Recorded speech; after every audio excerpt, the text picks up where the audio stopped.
एक बहुत ही खूबसूरत महिला जो इसकी उम्र लगभग 28-30 साल की उम्र होगी, दिल्ली से चलकर दरभंगा जाने वाली ट्रेन में बैठती है और ट्रेन काफ़ी लेट थी, तो इसीलिए जब वो दरभंगा रेलवे स्टेशन पर उतरती है, शाम को उतरना था लेकिन वो रात को 2:30 बजे उतरती है और जब वो स्टेशन पर उतरती है, चारों तरफ सन्नाटा था, कहीं कोई नहीं था। तभी 2 कुत्ते उस पर भौंकने लगते हैं, उनसे वो डर कर उन्हें भागने की कोशिश करती है और उसकी आवाज़ सुनकर जो वहाँ पे अजनबी लोग आ जाते हैं और वो आकर उस महिला को तो बचाते हैं, लेकिन उसकी खूबसूरती देखकर, उसको अकेला देखकर वो उसके साथ ज़बरदस्ती करने की कोशिश करते हैं, क्योंकि उनकी नीयत जो है वो बिगड़ जाती है और महिला उनसे संघर्ष करती है, किसी तरीके से अपने आप को बचाने की कोशिश करती है। लेकिन दोस्तों वो अकेली थी और वो 2 लोग थे। फिलहाल एक और युवक वहाँ पर आ जाता है और उसके बाद दोस्तों जो होता है, एक बहुत ही एक हैरान करने देने वाली कहानी है। आइए जानते हैं पूरी कहानी इस वीडियो में, लेकिन वीडियो में आगे बढ़ने से पहले बस यही एक छोटा-सा रिक्वेस्ट है कि अगर आप हमारे चैनल पर पहली बार हैं, तो हमारे चैनल को सब्सक्राइब करें और वीडियो को लाइक करें, ताकि मेरा जो हौसला है वीडियो बनाने का, वो आगे बढ़ता रहे। दोस्तों, ये कहानी है मई 2023 की। एक महिला होती है जिसका नाम शालिनी होती है। दिल्ली में वो एक गर्ल्स हॉस्टल में रहकर काम कर रही थी, वार्डन का काम कर रही थी, लेकिन अपनी कुछ दिन की छुट्टियों के लिए वो अपने घर पर आ जाती है और शाम को 4:30 बजे एक ट्रेन पूजा स्पेशल के नाम से, दरभंगा स्पेशल के नाम से नई दिल्ली से चलती है और 3:30 बजे उसका टाइम था। लेकिन वो ट्रेन जो है वहीं से 2-3 घंटे लेट हो गई थी, रात को निकली थी। दरभंगा स्पेशल के नाम से नई दिल्ली से चलती है और 3:30 बजे उसका टाइम था, लेकिन वो ट्रेन जो है वहीं से 2-3 घंटे लेट हो गई थी। रात को निकली थी और दरभंगा जहां पर 4:30 बजे पहुंचना था, दोस्तों आते आते और लेट हो गई।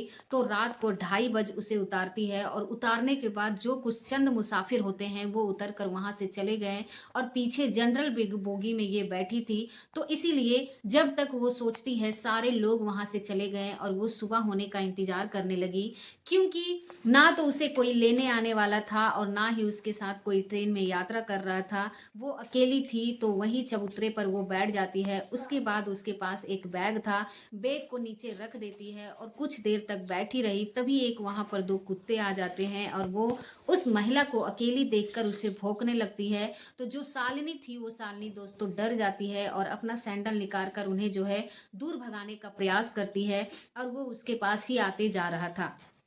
लेकिन तभी उसे प्लेटफॉर्म पे 2 लोग सोए हुए थे। जब उनके कानों में आवाज जाती है तो वो दोनों उठते हैं और धीरे धीरे दोनों हैं जो शालिनी के पास आ जाते हैं और उस कुत्ते को वो भगा देते हैं। उसके बाद उसके कहते हैं कि इतनी रात को पूछताछ करते हैं, तो बताती है कि मैं फलना हूँ, ट्रेन से आई हूँ और सुबह होने का इंतजार कर रही हूँ, सुबह होते ही मैं अपने घर को चली जाऊंगी। और वो दोनों कहते हैं कि यहाँ पर रहने खतरे से खाली नहीं है, स्टेशन के बाहर एक लॉज है, होटल टाइप, वहाँ पर आप चलिए, 100 रुपया उनको दे दीजिए और सुबह तक आराम से रहिए। सुबह उठना तो नहा लो और अपना फ्रेश होकर आप चली जाना। वो दोस्तों कहती है कि नहीं, मैं इस टाइम कहीं नहीं जाऊंगी। वो तो डर जाती है, क्योंकि वो जो दोनों लोग थे वो नशेड़ी टाइप के लग रहे थे। कहती है कि नहीं, मैं कहीं नहीं जाऊंगी, अभी 2-3 घंटे का बाद उजाला हो जाएगा तो मैं फिर यहाँ से चली जाऊंगी। लेकिन वो दोनों कहते नहीं हैं कि तुम्हें तो चलना ही पड़ेगा। उसका बैग एक उठा लेता है और बैग उठाने के बाद जाने लगता है। तो वो जो कहती है, अरे मेरा बैग कहाँ उठा लिए जा रहे हो तुम, जबरदस्ती कहाँ मुझे लेकर जाओगे, मेरा बैग मुझे दे दो। लेकिन दोस्तों तभी एक जो है उसको पकड़ लेता है और पकड़कर उसके साथ जो है एक ऐसी हरकतें करने लगता है कि उन्हें से नहीं करना चाहिए था। और दूसरे साथी भी उसे भी बुला लेते हैं और वो बैग को दूर रख कर आता है और आकर ये दोनों उसे जमीन पर पटक देते हैं और उसके साथ उसकी साड़ी के, उसके शरीर को अलग करने लगते हैं। अब वो चीखती है, चिल्लाती है। दोस्तों उतने बड़े स्टेशन पर वहां पर एकदम पीछे कोई नहीं था। एक आदमी था जो चाय की केतली लेकर एक आने वाली ट्रेन का इंतजार कर रहा था कि जैसे ही वो ट्रेन आएगी और मैं वहां पर अपना चाय बेचूंगा। मैं उनकी आवाज सुनता है और वहां तक वो जाता है, लेकिन वो ये इन दोनों को भगा देते हैं और कहते हैं कि तुम यहाँ से चले जाओ। वो चाय वाला अच्छी तरीके से उन दोनों को जानता था, लेकिन अगर मैं यहाँ पर बीच में कुछ बोलूंगा तो वो लोग उसे छोड़कर मुझे ही मार डालेंगे, क्योंकि वो ऐसे ही खतरनाक लोग थे, नशेड़ी थे, जेब कतरे वगैरह, यही सब उनका काम था। जो था वहाँ से दूर हट जाता है, लेकिन एक ट्रेन जो है वो सुबह को 4 बजे आने वाली थी, तो उसको पकड़ने के लिए एक व्यक्ति जिसका नाम सूरज होता है वो आता है। और 1 घंटे बाद ट्रेन थी, लेकिन उसे नींद नहीं आ रही थी। वो यही सोच रहा था कि कहीं मेरी ट्रेन छूट ना जाए, कहीं मैं सो ना जाऊं। तो इसीलिए वो जो है उठकर सोचता है चलो स्टेशन पर ही चलकर बैठते हैं। तो इसीलिए वो 1 घंटा पहले आ जाता है, और आगे के बाद जब वो स्टेशन पर आता है तो फिर उधर वो देखता है, उसके कानों में आवाज़ पड़ती है, वो भाग कर जाता है और उन दोनों को कहता है कि उससे बचाने की कोशिश करता है। लेकिन वो दोनों थे, एक चाकू निकाल लेता है और एक कहता है कि अगर बीच में पड़ोगे तो यही तुम्हारा काम तमाम कर देंगे। लेकिन दोस्तों जो सूरज था वो उनको बख्शने वाला नहीं था। हट्टा कट्टा 32-32 साल का जवान था, वो उन दोनों लोगों से भिड़ जाता है, और वो नशेड़ी थे, इनमें उतने जान तो थे नहीं। उसके बाद फिर वो उससे भिड़ता है और वो किसी तरीके से उनको छोड़ता है, लेकिन उस महिला बैग लेकर भाग जाते हैं। फिर वो कहती है कि मेरा बैग तो लेकर वो चले गए। कहता है कोई बात नहीं, तुम्हारी जान बच गई, इज्जत बच गई, बैग तो छोड़े जाने दो। उसको बचा कर लाता है। उसके बाद वो थर थर कांपती है। शालिनी कहती है अगर आप नहीं आए होते तो पता नहीं ये मेरे साथ क्या होता। रोने लगती है। कहता है घबराओ नहीं, टेंशन मत लो। तभी दोस्तों उनकी जो ट्रेन थी सूरज की वो आने वाली थी, वो आ जाती है और ये कहता है कि तुम कहाँ पर रहोगी।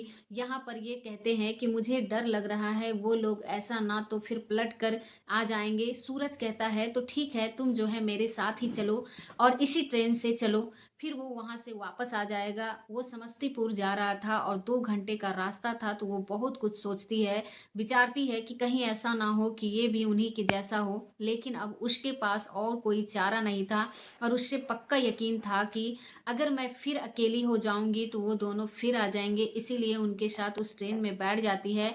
वहाँ एक पैसेंजर ट्रेन थी। ट्रेन में बैठने के बाद अब उतनी सुबह सुबह बहुत ज़्यादा भीड़ नहीं थी पैसेंजर ट्रेन में। कहीं कहीं इक्का दुक्का लोग बैठे हुए थे।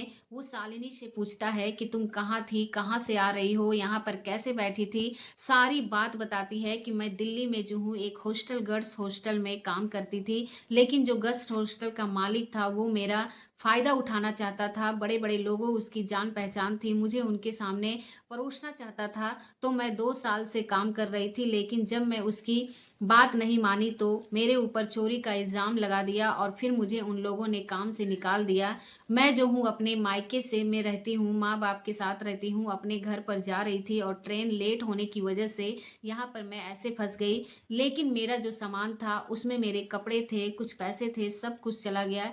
कहता है कोई बात नहीं, तुम टेंशन मत लो, मुझ पर भरोसा रखो। दोस्तों वो रात भर ही जागी थी। उसके बाद उसके कंधे पर सर रख देती है और सो जाती है। जब ट्रेन वहां पर पहुंचती है उससे पहले ही चाय समोसा वाला आते हैं, लेता है और खुद भी लेता है और खाता है, उसको भी खिलाता है।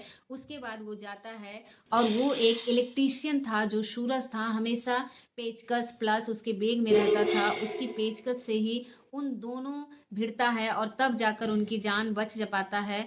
तो वो एक इलेक्ट्रीशियन होता है और समस्तीपुर में उसकी दुकान थी, समस्तीपुर में उसका घर भी था। और वो उसे एक झूठ बोला था कि मैं अभी लौट कर आऊँगा तो तुम्हें आऊँगा, क्योंकि दोस्तों वो लौट कर आने वाला नहीं था। वो यहाँ पर आया हुआ था अपनी बहन बहन के यहाँ, और बहन के यहाँ ही से वो फिर अपने घर को जा रहा था।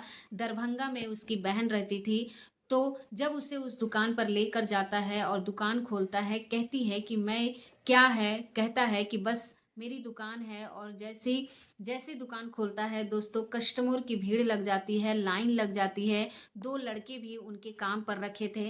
जब कस्टमर लोग देखते हैं तो इसको, तो शालिनी को देखते हैं तो उसे वो कैश काउंटर पर बिठा देते हैं और कहते हैं कि मजाक करते हो। सूरज से कहते हैं कि अरे भाई, भाभी को इतने दिनों तक कहाँ छुपा रखे थे, आज दर्शन करवा रहे हो। तो जो भी आता है उसको जानने वाले, पहचानने वाले मज़ाक कर देता था। वो कहता है कि यार अपने काम पर ध्यान दो, भाभी पर ध्यान मत दो। वो बनवाने लगते हैं, बनवाओ और चले जाओ। शालिनी जो है उन सब बातों को सुनती है तो उसे बड़ा अजीब लगता है। फिलहाल सारा दिन वो वहीं पर रहकर दोपहर को उसने खाना मँगवाया, खिलाया, खुद शालिनी को भी खिलाया, खुद भी खाया और उसके बाद दिन भर जो है कस्टमरों से पैसे का लेन-देन वो लेती रहती है, करती रहती है। पैसे काट कर देती रही। जब शाम हो गई, शालिनी कहती है, "कब ट्रेन आएगी? चलना नहीं है क्या वापसी? ट्रेन का कब है?" तो वो कहता है कि इतनी भी जल्दी क्या है, रुक जाओ, कल चलते हैं। कहती है कि कहाँ रुक जाऊँ, कैसे रुक जाऊँ, और आपने कहा था कि शाम को चले आएँगे, अब आप रुकने की बात कर रहे हो। वो थोड़ी संकोच में और थोड़ा टाइट बोलती है कि अगर कुछ गलत इरादा है तो ये भी डर लग जाए। सूरज कहता है कि अरे रुकने की जगह क्यों परेशान हो रही हो? तुम घबराओ मत, जो भी होगा अच्छा ही होगा। उसके बाद उसे लेकर दोस्तों वो उसका घर जो था, घर से चला जाता है और एक बहुत ही अच्छा था घर, बनवा रखा था। काम कमा करके छोटा-सा ही था लेकिन बहुत ही खूबसूरत था। घर के अंदर दरवाज़ा खोल के अंदर जब वो प्रवेश करता है, कहती है कि यहाँ पर और कौन रहता है? तो बोलता है कोई नहीं है, लेकिन वो सूरज जो था दोस्तों रोने लगता है। कहती है कि क्या हुआ? घबरा जाती है। कहता है कि जब भी मैं इस घर में आता हूँ, अपने आँसू रोक नहीं पाता हूँ, क्योंकि इस घर में मेरे 2 बच्चे थे, मेरी बीवी थी, आज कोई नहीं है। कहती है कि कहाँ गए सब? कहता है कि जो मेरी बीवी थी वो तो कहीं भाग गई और जो मेरी 2 बच्चियाँ थी, जुड़वा बच्चियाँ थी अभी 1.5 साल की, वो मैं अपनी बहन के यहाँ पर रखा हूँ। अपनी बहन-बेटियों में बहुत प्यार करता हूँ, वो मुझे बहुत प्यार करती है, लेकिन मेरी मजबूरी है कि मैं उनको खिला नहीं सकता और वो जो मेरी बहन है वहाँ पर उन दोनों का छोड़ रखा हूँ, तो मैं उन्हीं से मिलने जाता हूँ। अब वो सुनती है तो हैरान हो जाती है। कहती है कि बच्चियों को अपने पास रखो। कहता है कैसे रखूँ? मैं कैसे करूँगा उन सबको? मुझे दुकान भी देखना है। उसके बाद दोस्तों अब वो उसे चुप कराती है, रात का खाना बनाती है। दोस्तों दोनों सो जाते हैं अलग-अलग कमरे में। शालिनी उससे कहती है, रात भर उससे नींद नहीं आती है, सूरज को भी नींद नहीं आती है। सूरज उसके दूसरे दिन कहता है कि ऐसा करो, जब तुम काम ही कर रही थी और उससे पूछता है कि तुम्हारा क्या है, पति कहाँ है? कहती है मेरी शादी हुई थी, लेकिन पति जो है नालायक था, तो मैंने उसे छोड़ दिया। अब उससे दूसरी भी शादी कर ली है।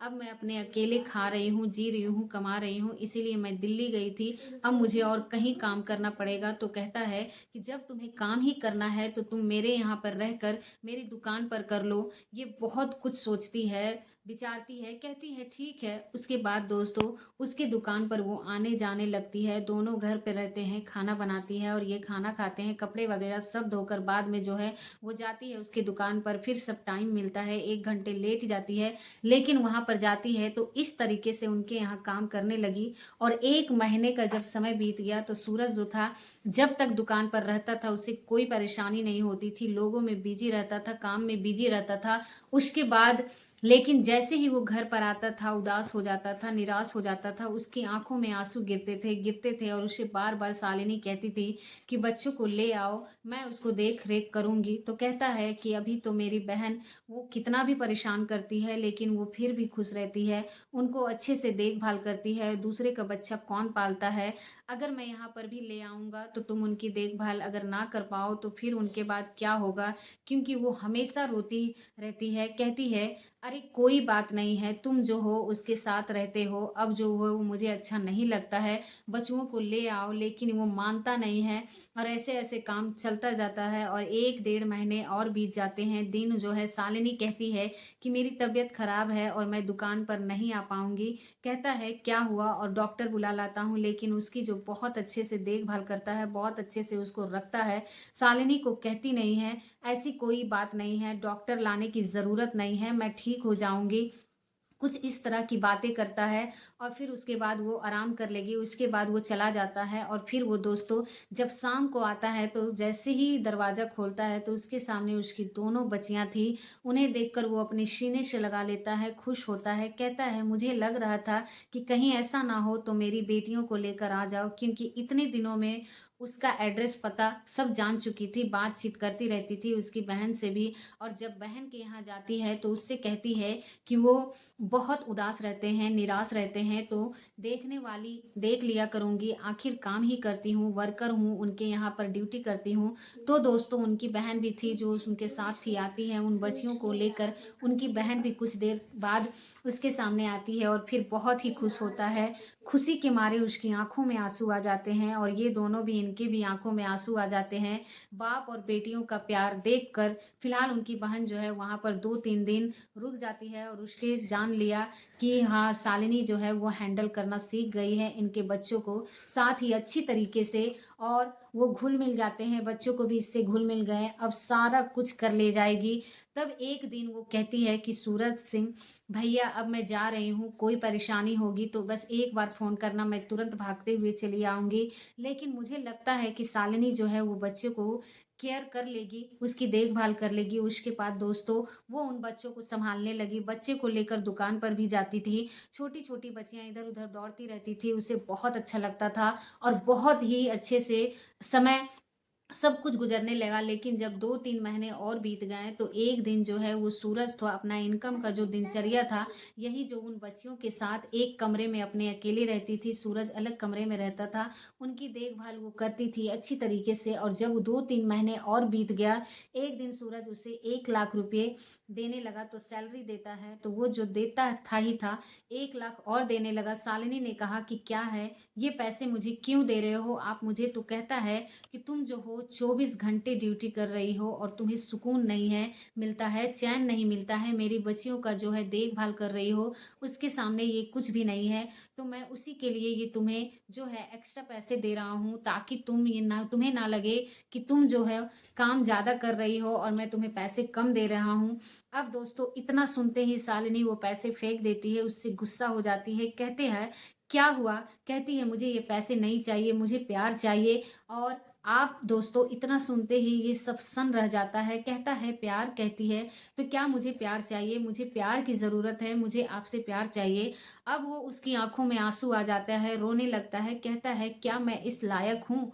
क्या तुम मुझे इस लायक समझ रही हो? कहती है क्यों नहीं हो, मैं सोच रही थी कि शायद मैं ही इस लायक नहीं हूँ, इसलिए आप मुझे ध्यान नहीं देते हैं और मुझे बस एक वर्कर की ही तरह आप समझते हो। लेकिन मैं आपसे बहुत प्यार करने लगी हूँ। दोस्तों जो सूरज था वो मन ही मन उसको चाहता था, लेकिन सोचता था कि वो 2 बच्चों के साथ है, इतने तरीके से रह रही है, अच्छे से काम कर रही है, कहीं ऐसा ना हो कि मैं इनके साथ कुछ इस तरीके से करूं और वो बुरा मान जाए। लेकिन शालिनी जो है उसे दिल से प्यार करती थी, कहती थी मुझे प्यार चाहिए। उसके बाद दोस्तों वो अपने बाहें फैलाता है, उसे गले से लिपट कर पहली बार इन 4 महीनों के बाद उसके सीने से लग कर वो फूट-फूट कर रोने लगती है और वो जो सूरज था उसे एक्सेप्ट कर लेता है। उसके बाद दोस्तों दोनों शादी करते हैं। उसकी बहन भी बहुत खुश होती है, उसके माता-पिता जो शालिनी के थे वो भी शामिल होते हैं। आज ये दोनों बहुत ही खुश हैं, उन दोनों बच्चियों के साथ एक बहुत ही शानदार लाइफ एंजॉय कर रहे हैं। तो दोस्तों ये रही कहानी।